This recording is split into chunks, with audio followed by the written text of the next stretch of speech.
Donc, vous êtes l'interne de chirurgie, vous appelle car il a dans ses lits une patiente de 62 ans, diabétique, qui a des hémocultures qui poussent à Staph doré métière. Elle est hospitalisée depuis 4 semaines pour une plaie chronique du pied. Elle a des signes de pneumopathie.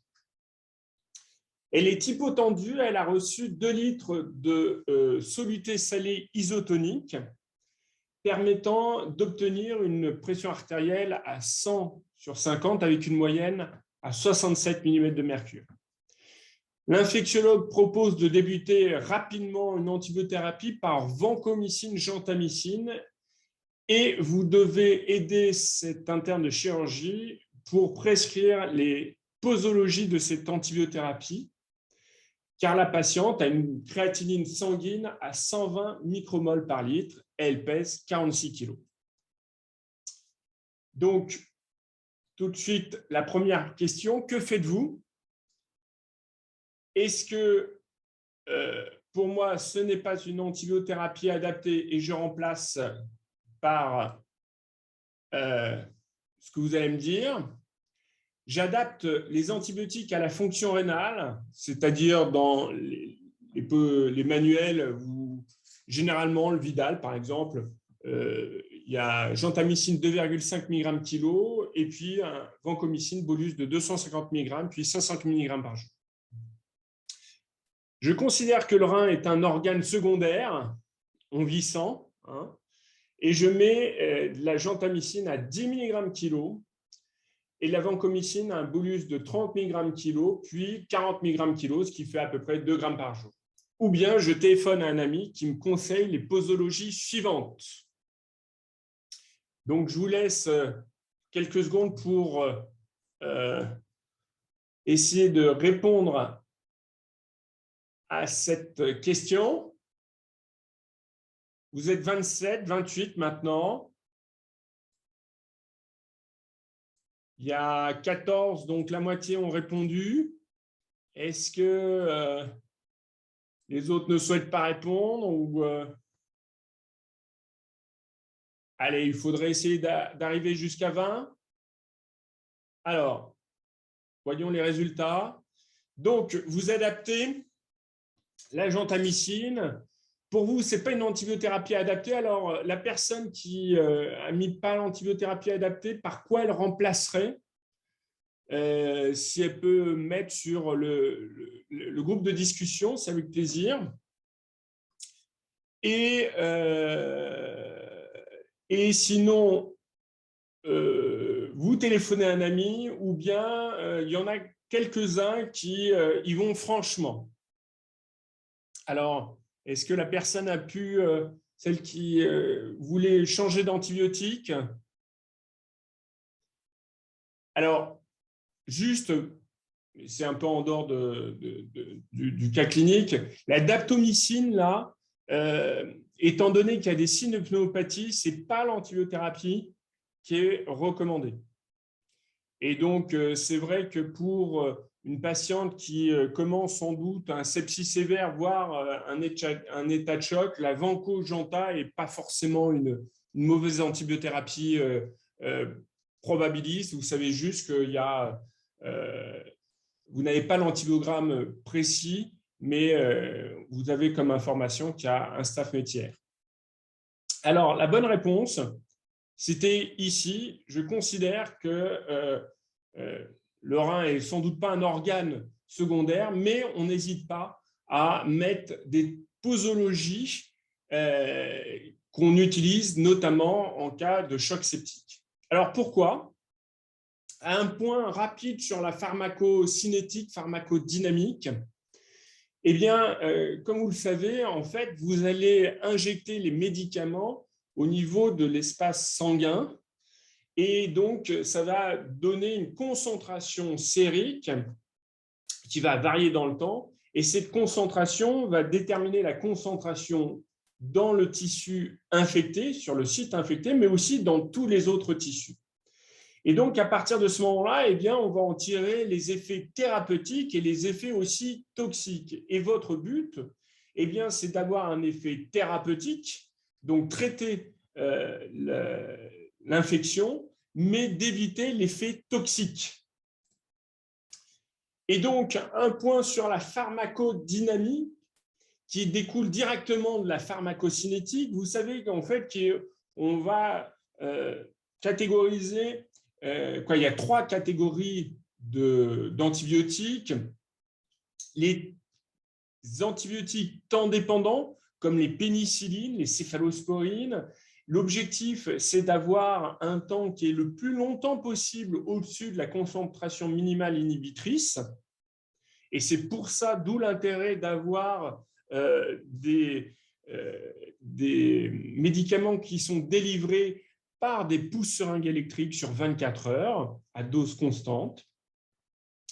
Des médicaments qui sont pic dépendants, c'est-à-dire que leur efficacité va dépendre de la concentration au-dessus de la concentration minimale inhibitrice, et plus le pic va être important et plus on va avoir un effet du médicament. C'est le cas des aminosides, d'où l'intérêt de faire une injection qui sera renouvelée éventuellement 24-48 heures plus tard. Et puis, il y a des antibiotiques qui sont R sous la courbe dépendante, et c'est le cas par exemple des fluoroquinolones, et c'est la composante du pic et du temps au-dessus de la CMI qui va permettre de déterminer l'efficacité de cet antibiotique.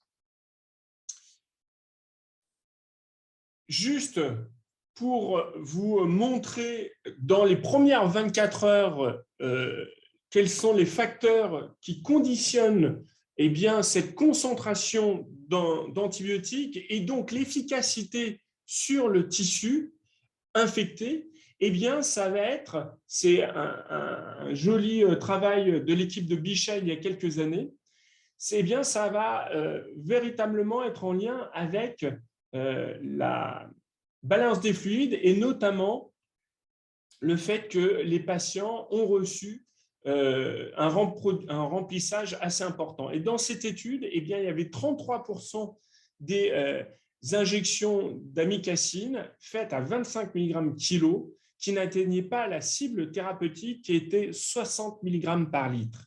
Et on retrouvait comme caractéristique de ces injections qui n'atteignaient pas la cible thérapeutique, des patients qui avaient reçu une quantité importante de remplissage vasculaire. Donc, vous imaginez que si vous remplissez un patient dans le cadre d'un sepsis sévère, dans le cadre d'un choc septique, et que vous ne mettez pas une posologie qui est déjà pour un normo-rénal, vous êtes sûr d'être en inefficacité sur la cible thérapeutique, notamment pour les antibiotiques pic dépendants. Donc, mon premier message, c'est lorsque vous allez prendre en charge un patient en état de choc septique, la posologie initiale va dépendre du volume de distribution. Dans le cas du choc septique, il est forcément augmenté puisque vous allez remplir vos patients. Et donc, il faudra tout le temps appliquer une posologie normo-rénale, même chez le patient anurique. Et on adaptera à la fonction rénale qu'à partir de J2, J3. Donc, un patient, même anurique, avec 800 000 de créatinine, la posologie des premières 24 heures d'antibiotiques, c'est normo-rénal.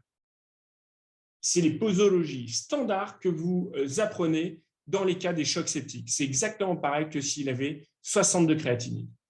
Pourquoi? Parce que le volume de distribution va conditionner la concentration de votre antibiotique. Sinon, il n'atteindra jamais la concentration qui lui permet d'être efficace sur le site infecté. Et donc, vous ne traiterez pas votre choc septique. On poursuit. Votre infectiologue vous recontacte. Il faudrait augmenter les posologies de vancomycine et puis ces 2 antibiotiques sont néphrotoxiques. Donc, il décide de changer, il a l'antibiogramme et puis il propose de la lévofloxacine, une fluoroquinolone. Et là, il va vous demander d'adapter là aussi les antibiotiques. sachant que la patiente a maintenant une créatinine à 90 micromoles par litre. La lévofloxacine est un antibiotique qui va être éliminé en partie par le rein. Voici l'adaptation de la lévofloxacine lorsqu'on a une insuffisance rénale. C'est ce que vous pouvez trouver notamment au niveau du Vidal, mais aussi dans d'autres sites comme le GPR qui est fait par des néphrologues tout à fait compétents et on peut vraiment s'appuyer là-dessus. Donc, vous voyez ici la clairance de la créatinine, on utilise soit 125 mg par jour, 250 toutes les 48 heures pour une bronchite, une pneumopathie communautaire. Vous avez le tableau. Alors, vous pouvez même zoomer sur ce tableau ici si vous le souhaitez. Après la dose de charge, combien vous mettez de lévofloxacine pour traiter cette patiente? Est-ce que vous mettez 500 mg toutes les 12 heures, 250 mg toutes les 12 heures, 125 mg toutes les 12 heures, 125 mg toutes les 24 heures, ou je ne sais pas, il faut que je calcule.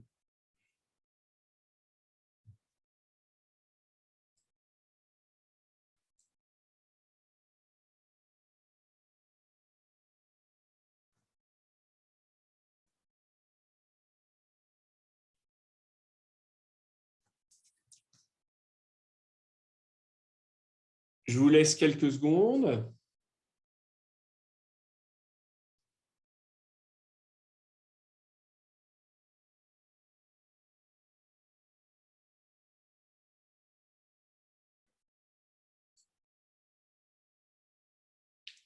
Alors, on va voir ce que vous avez mis.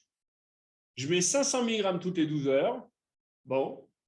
Et puis, il y a 30%, je ne sais pas, il faut que je calcule. Alors,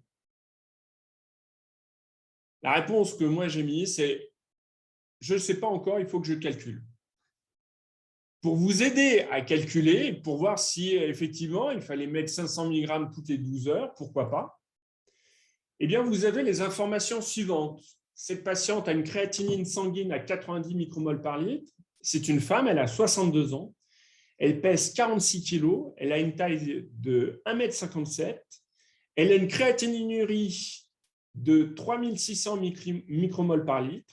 Elle a uriné sur les dernières 24 heures 1300 millilitres. Alors, est-ce que ces données-là vous permettent de répondre à la question? Sachant que... Hop. Alors, attendez, je reviens.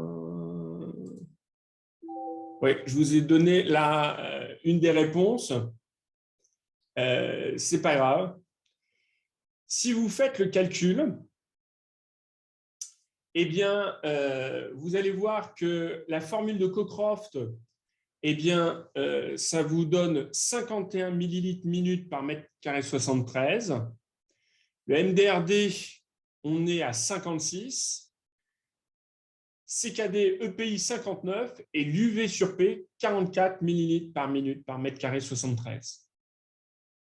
Et donc, quelle est, j'allais dire, qu'est-ce que vous choisissez?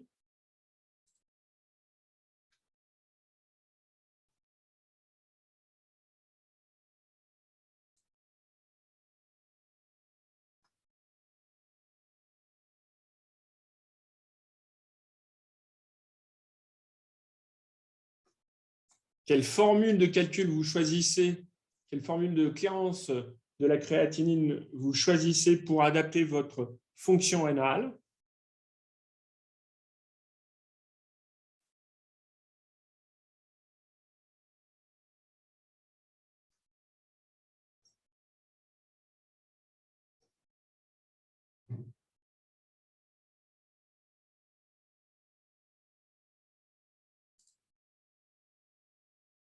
Alors, en grande partie, vous mettez 250 mg toutes les 12 heures. C'est effectivement la bonne réponse. Ça va être la formule UV sur P qu'il va falloir prendre en compte pour ajuster la posologie d'un médicament avec une fonction rénale. On n'utilise pas les formules MDR-DR, CK-D, EPI qui ne prend pas en compte l'état de dénutrition, qui ne sont absolument pas validés dans les cas d'insuffisance rénale aiguë, et ce n'est validé qu'en néphrologie pour l'insuffisance rénale chronique et pour évaluer une fonction qui est stable, ce qui n'est pas du tout le cas chez les patients de réanimation. La formule de Cockcroft non plus.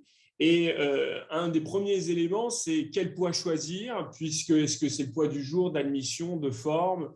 Personne n'a pu répondre à cette question, donc on n'utilise pas. La seule formule qui doit être utilisée en réanimation pour évaluer une clearance de la créatinine et donc ajuster la posologie d'un médicament, c'est l'UV sur P. D'où l'intérêt de faire des ionogrammes urinaires, pas simplement sur échantillon, mais des ionogrammes urinaires sur les 24 heures avec un prélèvement urinaire qui doit être parfaitement fiable. C'est-à-dire que vous devez absolument savoir si votre quantité d'urine sur 24 heures, ce qui est généralement très bien fait en réanimation puisque les patients sont sondés, et c'est un des grands avantages de la réanimation, eh bien, si ce prélèvement urinaire est parfaitement fiable. Si vous avez le moindre doute, eh bien, il faudra le recommencer. Mais en réanimation, vous avez la possibilité d'avoir des prélèvements urinaires fiables sur 24 heures. Il ne faut pas vous en priver. Et ce qu'il faut retenir, c'est qu'une posologie de médicaments s'adapte en fonction de la clearance UV sur P de la créatinine. Donc, vous devez faire des ionogrammes urinaires avec des créatininuries pour pouvoir calculer cette UV sur P. La créatinine, finalement, augmente, passant en 4 jours de 90 à 320 micromoles par litre. L'urémie est à 27, la kaliémie est à 4,6. La patiente a une durée de 460 millilitres sur les dernières 24 heures. Les hémocultures ne poussent plus et l'ETO montre une importante insuffisance aortique. Néanmoins, vous posez la question d'épurer la patiente. L'épuration extra-rénale. Est-ce qu'il fallait épurer plutôt dès Cadigo 2? Il faut épurer dès Cadigo 3. Il faut épurer car l'urémie est supérieure à 20 millimoles par litre. On peut attendre si pas d'urgence métabolique ou respiratoire. On peut épurer dès à présent car elle va probablement avoir une indication formelle dans quelques heures ou quelques jours. Je vous laisse répondre.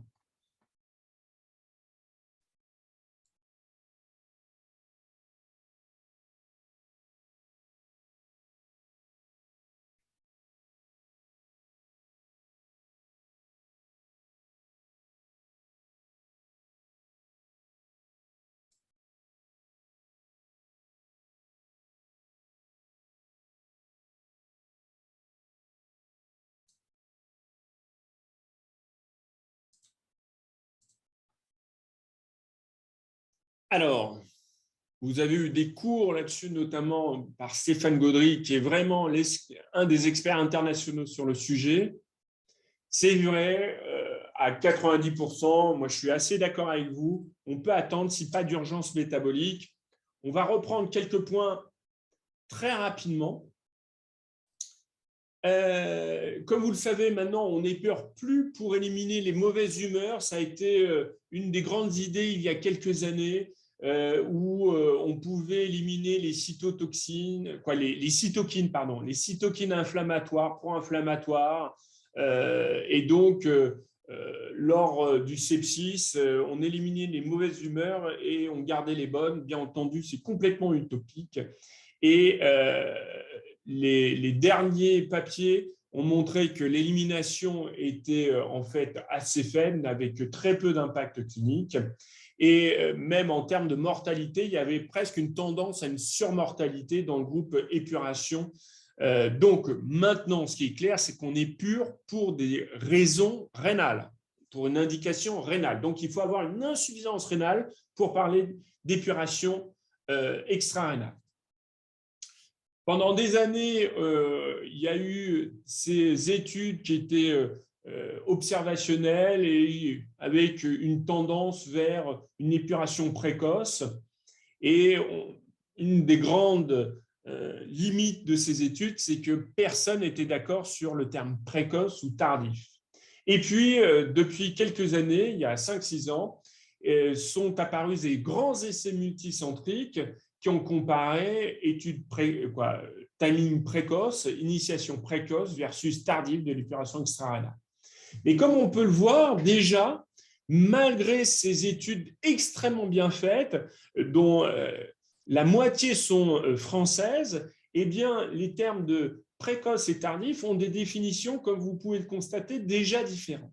Donc, c'est sans doute aussi une des raisons pour lesquelles, parfois, on n'a pas exactement les mêmes résultats, bien que ces résultats, pour la plupart, s'orientent quand même vers l'absence de différence entre une stratégie d'attente, telle qu'on a fait dans Akiki, Startaki ou Ideal ICU, par rapport à une stratégie d'épuration extra-rénale précoce. On discute d'une épuration à partir de Cadigo 3.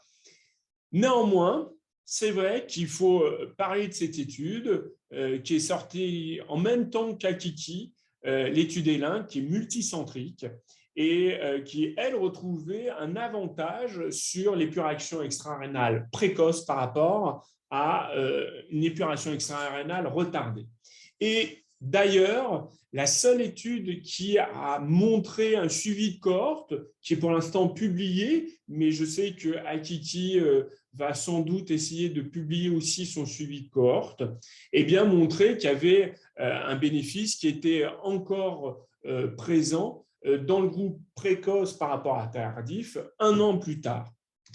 Et ce, dans les différents composants du score MAKE, qui est maintenant le score qui est consensuel pour évaluer les conséquences d'une insuffisance rénale, autant en termes de mortalité qu'en termes de nécessité de recours, de dépendance à l'épuration extra-rénale chronique ou bien à l'insuffisance rénale chronique à différents scores de la classification de l'insuffisance rénale chronique. Donc, alors, ceci est quand même modéré par une autre étude où ils avaient aussi regardé une épuration extra-rénale là, qui était Cadigo 2 par rapport à quelque chose Cadigo 3, à une épuration retardée à partir de Cadigo 3, et eux, eh bien, à 5 ans, ils ne voyaient pas de différence en termes de mortalité entre les deux groupes, ou bien sur l'insuffisance rénale chronique, ou bien sur l'épuration, la dialyse chronique. Donc, probablement que ce qui a été montré dans le suivi de la cohorte ELIN est potentiellement propre à ELIN et pas encore confirmé dans les autres cohortes. Ce qui est sûr, c'est que si on attend un peu trop aussi, eh bien, on s'expose à éventuellement des complications qui pourraient avoir des conséquences. Et c'est la fameuse étude de Stéphane Gaudry qui est sortie il y a quelques mois à Kiki 2, où il montrait que dans un score, dans une analyse multivariée, effectivement, sur un critère de jugement secondaire, eh bien, peut-être que le groupe qui avait une URE qui était très retardée, avec une URE supérieure à 50, avait une potentielle surmortalité. Donc, vous avez raison, il faut sans doute discuter de l'épuration extra-rénale à partir de Cadigo 3, en attendant quand même les complications, sachant qu'il ne faut pas attendre les complications vitales, mais entre 40 et 50 durées, probablement qu'il faut discuter la mise en place d'une épuration extra-rénale. Il faut peut-être la discuter avant, et ça a été notamment sur certaines notions de discussions d'experts et d'opinions d'experts, notamment sur la balance des fluides. Et sur la balance des fluides, parce que on a bien montré que depuis cette balance, lorsqu'elle était très positive, elle était corrélée à la surmortalité chez les patients de réanimation qui avaient une insuffisance rénale aiguë. Et il y a quelques années, une étude avait montré qu'en épurant précocement, on évitait une balance des fluides trop importante par rapport à une épuration retardée. Et ils avaient même réussi, alors c'était un groupe était assez faible, avec 65 patients, il y avait quand même des différences significatives. Et donc, ces auteurs disaient qu'une des indications aussi pour à prendre en compte était sans doute la balance des fluides et le contrôle de cette balance des fluides. Et les opinions d'experts, il y a peu de temps, notez bien que cet argument de la balance des fluides pourrait être une indication de la mise en place d'une épuration extra-rénale. Alors, si on épure maintenant, quelle technique? Est-ce que vous utilisez l'hémodialyse intermittente ou l'hémodiafiltration continue ou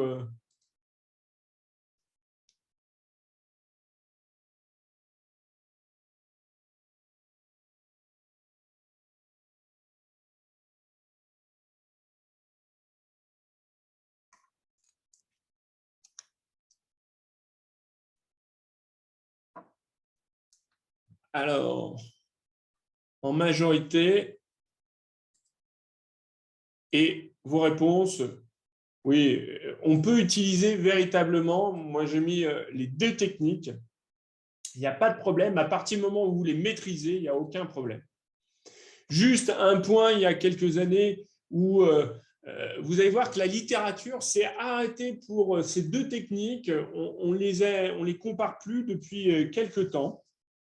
Il y a toujours des believers de l'hémodialyse intermittente, d'autres l'hémofiltration continue, mais vous allez voir que l'une comme l'autre, bien utilisées, bien gérées, sont parfaitement équivalentes.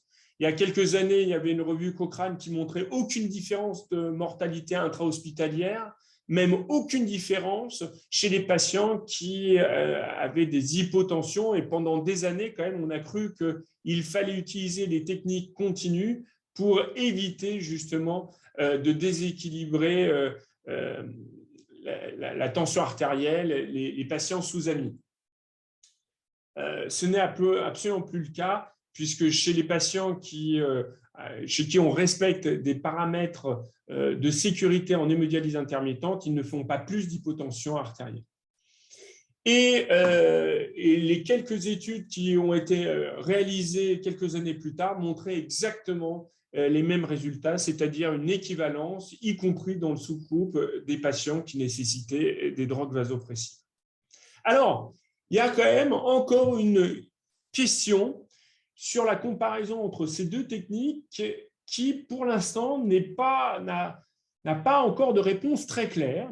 C'est le devenir à long terme des patients qui ont été épurés soit par méthode continue ou bien par une méthode intermittente. Et il y a une dizaine d'années, il y a quelques études qui étaient observationnelles, rétrospectives, qui montraient qu'il y avait un bénéfice des méthodes continues par rapport aux méthodes intermittentes, notamment en termes de récupération de la fonction rénale.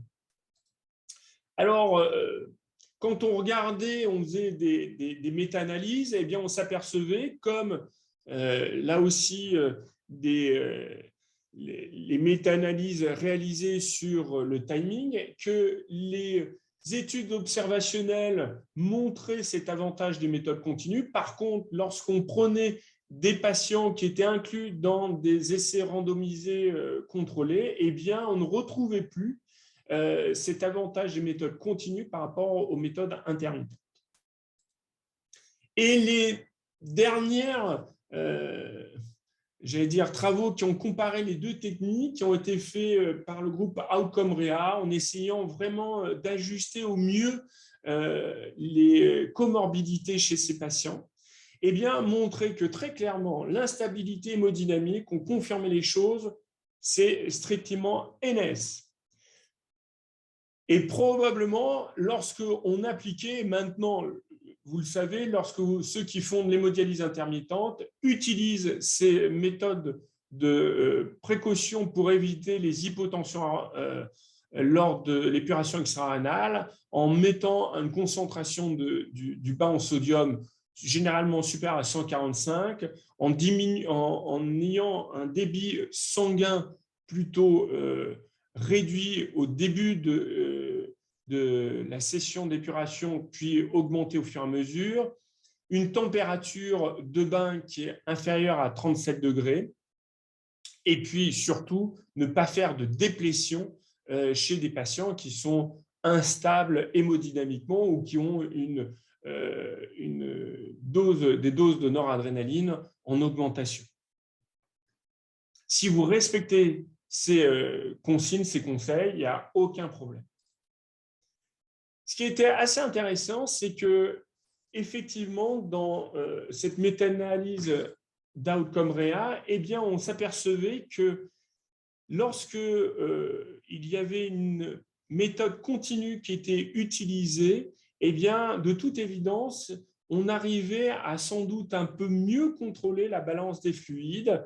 Il y avait moins de balance des fluides qui était trop importante chez ces patients-là.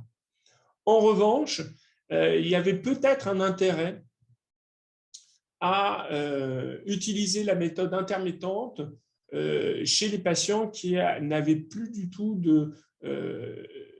d'instabilité hémodynamique, et notamment probablement lors des phases de sevrage.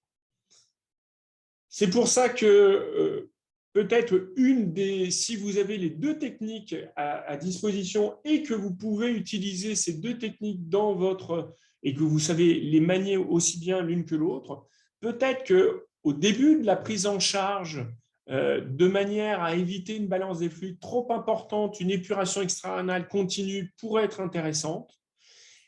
Et après, lorsque on est en phase de sevrage, passer à une méthode intermittente pourrait être là aussi intéressante, parce que ça permettrait sans doute de mobiliser plus facilement les patients de réanimation.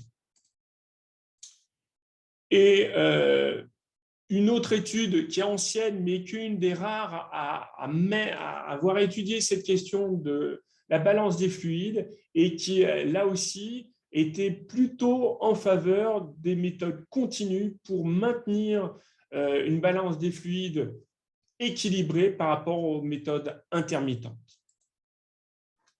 Alors, si vous utilisez une méthode continue, quelle anticoagulation choisissez-vous? L'héparine non fractionnée, l'HBPM, citrate, pas d'anticoagulant, héparine protamine ou rinçage itératif au soluté salé isotonique.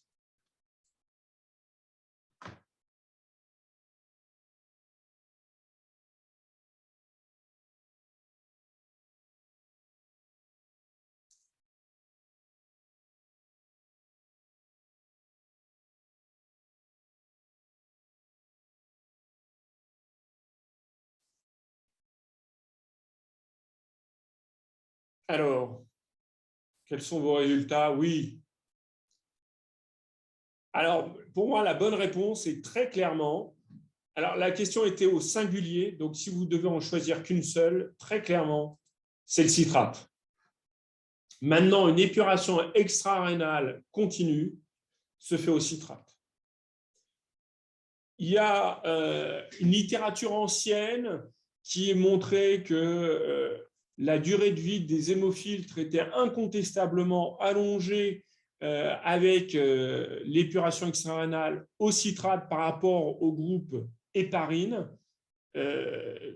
Donc, c'est parfaitement clair. Toutes les études bien menées ont exactement trouvé ces résultats.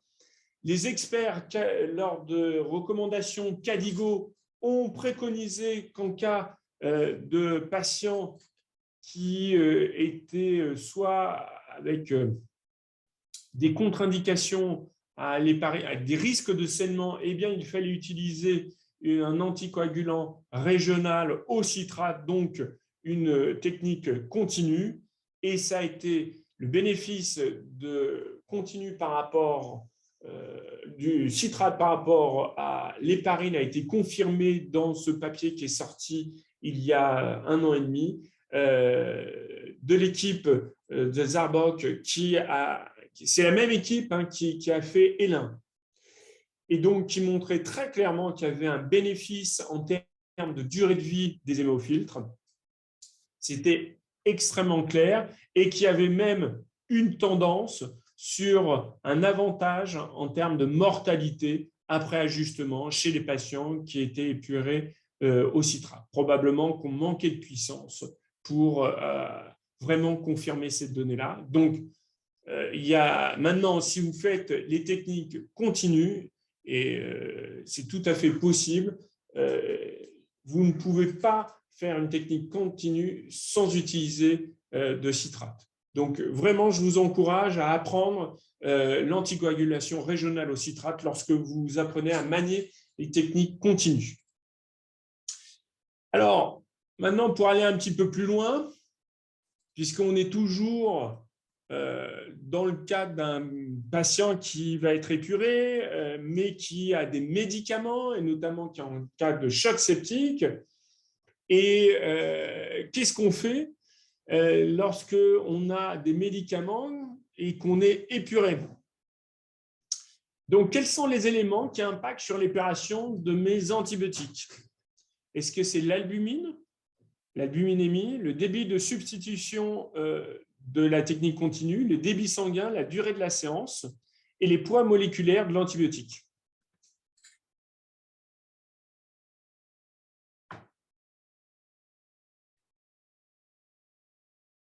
Vous allez être régulièrement confronté à ce type de questions lorsque vous allez prescrire vos antibiotiques chez des patients épurés.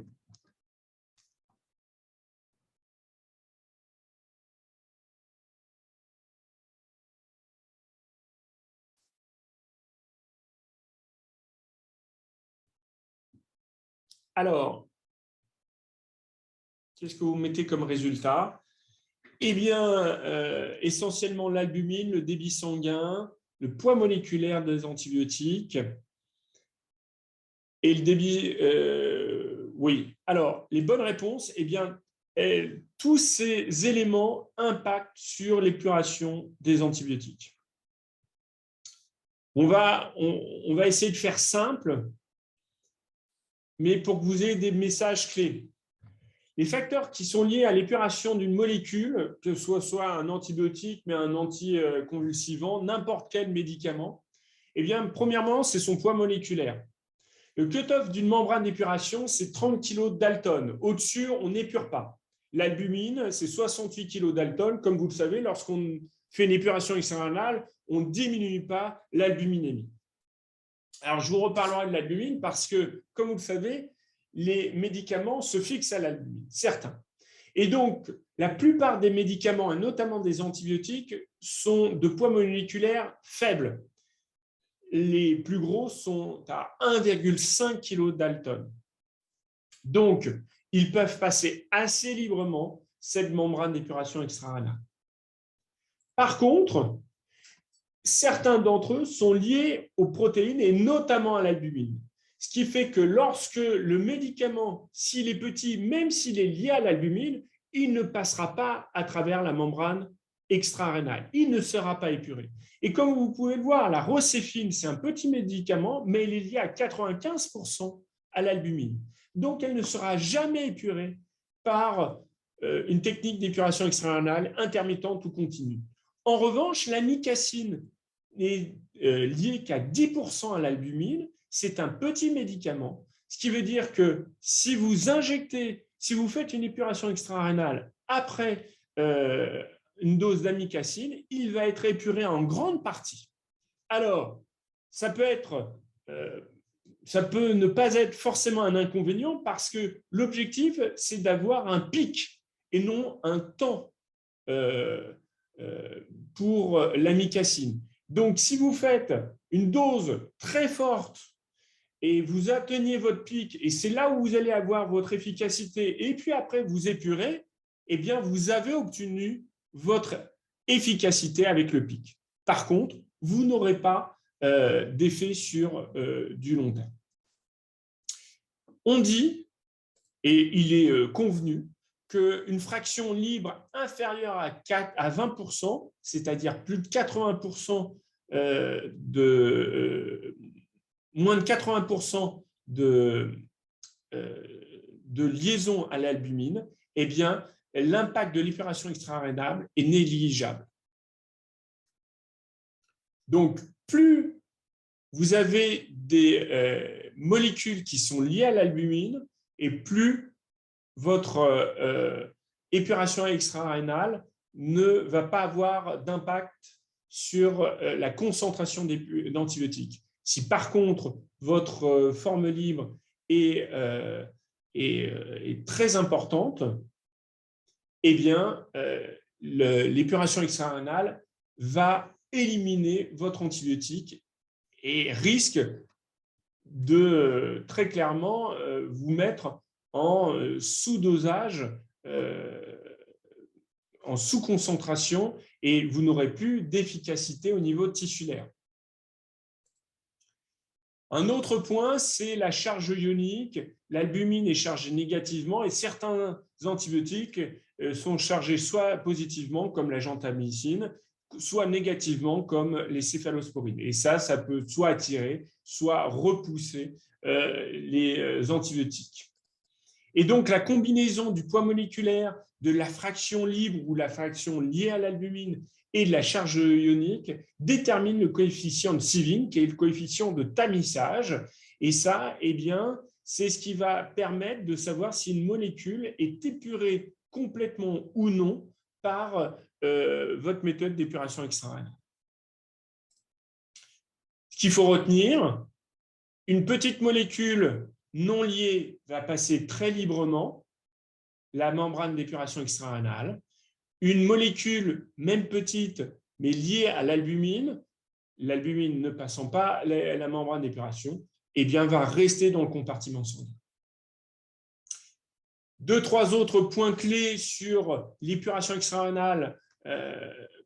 Eh bien, là, l'hémodialyse intermittente, les 3 déterminants qui permettent véritablement d'avoir une idée de la clairance d'une molécule, eh bien, c'est le débit sanguin, le débit dialysat. Plus vous avez un débit sanguin et un débit dialysat augmenté, plus vous allez éliminer vos molécules, et aussi la durée de séance.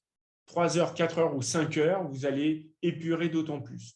Alors, certes, vous épurez le compartiment sanguin, mais votre antibiotique a pu diffuser au niveau cellulaire interstitiel. Et puis, à la fin de la séance, eh bien, il va y avoir une rééquilibration entre les compartiments lorsque votre antibiotique peut passer de manière passive. Lorsqu'il passe de manière active, généralement, eh bien, il reste dans les compartiments où il était. Pour l'épuration extra-rénale en technique continue, il y a quelques formules qui dépendent du débit d'ultrafiltrat et du coefficient de sieving. Et en fonction de, on applique aussi des éléments en plus, notamment lorsque il y a des épurations qui sont sous la technique pré-dilution ou post-dilution.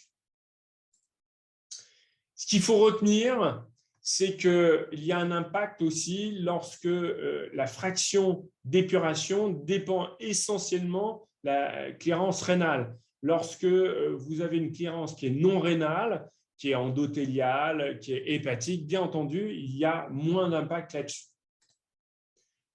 Donc, ce que vous devez retenir, c'est qu'il n'y a pas d'impact d'une épuration extra-rénale sur mon médicament si le poids moléculaire est supérieur à 30 kg Dalton, ce qui n'arrive jamais, mais si la fraction libre est inférieure à 20%, Et si la fraction excrétée, éliminée, extracorporelle, et qui est due au rein et à l'épuration extra-rénale, est inférieure à 25%. Donc, lorsque vous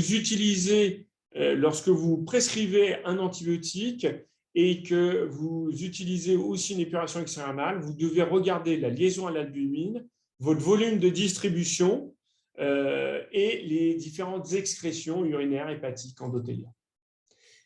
Un collègue vous trouve un papier et dit « mais regarde ce que j'ai trouvé sur le papier, au lieu d'avoir… » Ça, ce sont les concentrations de différents antibiotiques chez des patients qui ont été soumis à une épuration extra-rénale continue.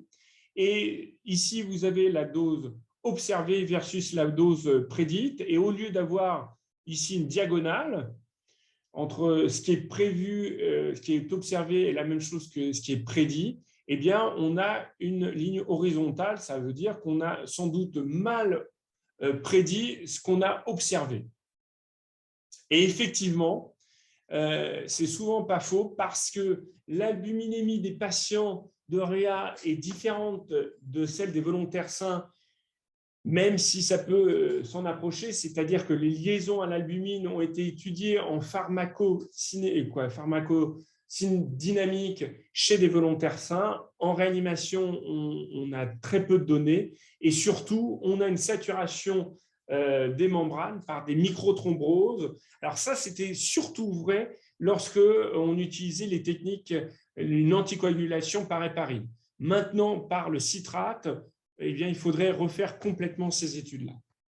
Incontestablement, le gold standard, c'est le dosage des antibiotiques. Et moi, je vous recommande, lorsque vous avez des patients, notamment qui ont des antibiothérapies qui nécessitent des fortes posologies à dose durant une durée prolongée, et je pense aux méningites, je pense aux endocardites, eh bien, ne pas hésiter à faire des dosages d'antibiotiques. C'est très, très important. Et même si votre hôpital ne le fait pas sur place, il peut toujours les envoyer. En France, on peut pratiquement doser tous les antibiotiques. Et enfin, sur quels critères pouvez-vous guider l'arrêt d'une épuration extra-rénale? La diurèse, la créatinine, l'urémie, la concentration de créatinine urinaire ou la concentration d'urée urinaire.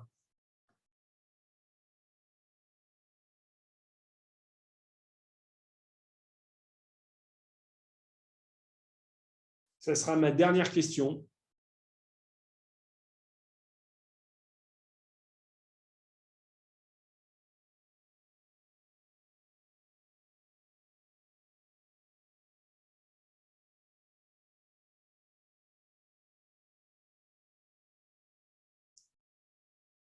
Alors, vous avez mis essentiellement la diurèse, un peu la créatininémie et l'urémie, et pas beaucoup sur les concentrations urinaires.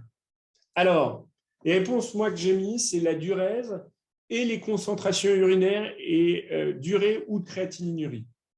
Effectivement, on s'est beaucoup posé la question quand débuter l'épuration extra-rénale, mais en fait, il y a très peu de données dans la littérature sur quand l'arrêter. Or, vous savez qu'il y a une littérature qui maintenant commence à être assez importante sur le sevrage de la ventilation mécanique. Eh bien, les plus grands essais sur l'épuration extra-rénale, lorsqu'ils étudiaient l'épuration extra-rénale, qu'ils comparent les différentes techniques, les méthodes d'anticoagulation, le timing, et les critères pour recommander, pour arrêter, qui étaient donnés aux investigateurs étaient assez flous. Vous voyez, laissés à discrétion du docteur, lorsqu'il y avait une reprise de diurèse, lorsqu'on avait au moins 20 millilitres minute sur UV sur P sur 6 heures, lorsqu'on faisait au moins 400 millilitres sur 24 heures, et c'était laissé à discrétion des docteurs. Et dans Akiki, donc, qui est malgré tout vraiment un papier de référence, eh bien, c'était sur la diurèse.